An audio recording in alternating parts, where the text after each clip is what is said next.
जम्बूद्वीपे भरतखंडे आर्यावर्ते भारतवर्षे। जम्बू टॉक्स देखने वाले हमारे सभी दर्शकों का बहुत बहुत स्वागत, अभिनंदन। मैं हूं आपके साथ निधीश गोयल, करता हूं आप सभी का यथोचित अभिवादन। बड़ी लंबी नींद से जागे सनातनी। आज मैं बात एक फिल्म की करने वाला हूं, लेकिन बेसिकली इस फिल्म को रिलीज हुए काफी टाइम हो गया। ये इस फिल्म को बहुत ज्यादा मूवी रिव्यू के तरीके से मत देखिएगा, लेकिन बात कुछ और है। लाल सिंह चड्ढा हिट हुई, फ्लॉप हुई, फ्लॉप ही हुई। लेकिन उसके फ्लॉप होने से जो खुशी मिलने वाली है, मैं उस खुशी की बात नहीं कर रहा हूं। बात कुछ और है। बात क्या है, उस बात को समझिएगा कि पिछले 75 वर्षों में इस बॉलीवुड ने हमें दिया क्या है और हम अब अपनी चुप्पी को किस तरीके से हथियार बना रहे हैं। देखिए, हमने कुछ नहीं किया। हमने पत्थरबाजी नहीं की, हमने सरकारी संपत्ति नहीं जलाई, हमने बसें नहीं जलाई, हमने तोड़फोड़ नहीं की, हमने पोस्टरबाजी नहीं की, हमने कुछ नहीं किया। हमने केवल एक फैसला किया। फैसला क्या किया कि हम उसके साथ नहीं हैं जो हमारे साथ नहीं है। हमें ये भी नहीं पता है अभी तक, खासतौर पर शायद, कि हमारा दोस्त कौन है, हमारा दुश्मन कौन है। लेकिन हाँ, हमें ये जरूर पता लग गया है कि हमारा दोस्त कौन नहीं है। दुश्मन कौन है और दोस्त कौन नहीं है, इन दोनों बातों में भी बड़ा अंतर होता है। और जब हमने ये पता कर लिया और हमने अपने अपनी गाढ़ी कमाई जिसे हम देते थे उन लोगों को जो पिछले 75 वर्षों में, हालांकि बात 75 वर्षों से भी आगे की है। हिंदी फिल्म इंडस्ट्री जिसे बॉलीवुड कहा जाता है, वो बॉलीवुड इससे भी आगे का समय रखता है। लेकिन हम 75 वर्षों की बात करें, आजादी के अमृत महोत्सव की बात करें, तो इस अमृत महोत्सव में, इस 75 वर्षों के कालखंड में, हमारे ही पैसों से करोड़पति हुए, अरबपति हुए वो लोग बार बार हमें ही गाली देते रहे, हिंदू धर्म को ही सबसे खराब बताते रहे, दकियानूसी बताते रहे, पुरातन पंथी बताते रहे, प्रगति विरोधी बताते रहे, और हमारी सहिष्णुता का, शायद हमारी शक्ति का जो है वो लाभ उठाते रहे, उसे हमारी कमजोरी समझते रहे। वो समझते रहे कि हम एक नैरेटिव बनाते जाएंगे, हम गालियां इन्हें देते जाएंगे और ये तालियां बजाते जाएंगे। ये कभी पलटकर वार नहीं करेंगे, ये कभी हमसे कुछ बोलेंगे नहीं, ये परिवर्तन के लिए आगे नहीं आएंगे। और क्योंकि ये शायद उन्होंने पिछले सैकड़ों साल में देखा था, जब जितने आक्रमण हमारे यहाँ हुए और प्रतिकार कितना हुआ, कितना नहीं हुआ, और जो नहीं हुआ उसका कितना ज्यादा एक मुलम्मा जो है वो उठाया गया। किस तरीके से कम्युनिस्टों ने जो शिक्षा पद्धति हमारे देश में लागू की, और किस तरीके से हमारे पहले ही शिक्षा मंत्री कौन बने, इसके बारे में मुझे बताने की आवश्यकता नहीं है। हमारे चैनल पर कई बार इसके बारे में बात हुई है। लेकिन मैं आपको एक और बात बताता चलूं कि 75 वर्षों से पहले की अगर हिंदी फिल्म इंडस्ट्री की बात करें, तो जो दादा साहब फाल्के पुरस्कार दिया जाता है, जो भी हिंदी फिल्म इंडस्ट्री के भीष्म पितामह कहे जाते हैं, वो फाल्के साहब, फाल्के कैसे बने, किसने उन्हें फाल्के बनाया, उन राजा रवि वर्मा के बारे में ये फिल्म इंडस्ट्री कभी बात नहीं करती है। राजा रवि वर्मा की बात करनी पड़ेगी तो उसके साथ में उनकी जीवन की बात करनी पड़ेगी, और उन्होंने अपने जीवन में क्या क्या काम किए उसकी बात करनी पड़ेगी। इसलिए उनकी बात नहीं होती। सोच के देखिएगा कि कितनी फिल्में उनके जीवन पर बनी है, उनके जीवन परिचय पर बनी है, और दादा साहब फाल्के की बात भी इसीलिए नहीं की जाती बहुत ज्यादा।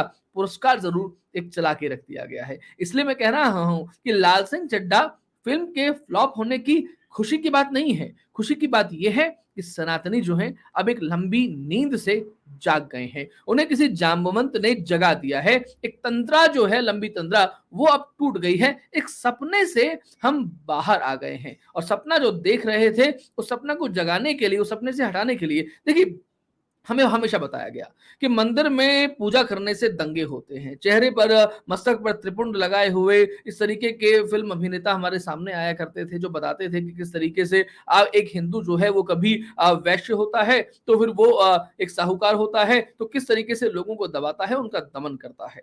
जब वो एक ब्राह्मण होता है, तब किस तरीके से वो मंदिर में जाकर के गलत चीजें करता है, कुरीतियां फैलाता है। जब वो ठाकुर होता है, तो कैसे वो बलात्कारी और हत्यारा होता है। लेकिन कभी ये क्यों नहीं बताया गया कि मस्जिदों से नमाज के बाद में जब कोई व्यक्ति निकलता है तो वो पत्थरबाजी क्यों करता है। मैं ये नहीं कह रहा हूं कि हर मस्जिद से ऐसा होता है, लेकिन ऐसे हजारों किस्से हैं, लेकिन उन्हें क्यों नहीं बताया गया। और जब ये बताया जाता है कि मंदिरों में पूजा से दंगे होते हैं, तो मस्जिदों में नमाज के बाद में पत्थरबाजी क्यों होती है, ये क्यों नहीं बताया गया। एक फिल्म में बताते, दूसरी फिल्म में बताते, तीसरी फिल्म में बताते, चौथी पांचवी, साहब कभी तो बताते। लेकिन आपने कभी नहीं बताया। आपने कभी इसलिए नहीं बताया क्योंकि आपने इसे हमारी कमजोरी समझा, और अब हम समझ गए हैं, तो फिर हम ये भी समझ गए हैं कि जो हमारे साथ में है, तो वो चाहे छोटा फिल्म मेकर विवेक अग्निहोत्री हो, लेकिन हमारी चुप्पी से निकल करके चीजें आगे बढ़ने के बाद उसे बड़ा बना देती है। और आपने आपको ईश्वर तुल्य समझने वाले, सिंगल गॉड समझने वाले आमिर खान जैसे लोगों को घुटनों पर ला देती है।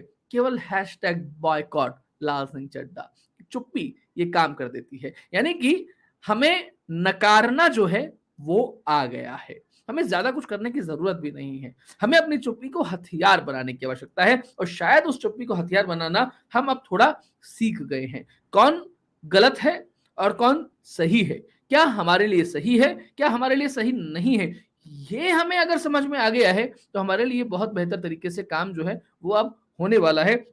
हो सकता है हम वास्तविक संसार शायद अब देखने लग गए, ये खुशी है मुझे। मैं एक बार फिर से कहूंगा, लाल सिंह चड्ढा फ्लॉप हो गई, मुझे इस बात से कोई खुशी नहीं है। उसका मूवी रिव्यू कैसा था, कंटेंट कैसा था, क्या कुछ चीजें थी, मुझे इस बात से खुशी है कि हम जो जड़ हो गए थे हम अब चेतन हो गए हैं।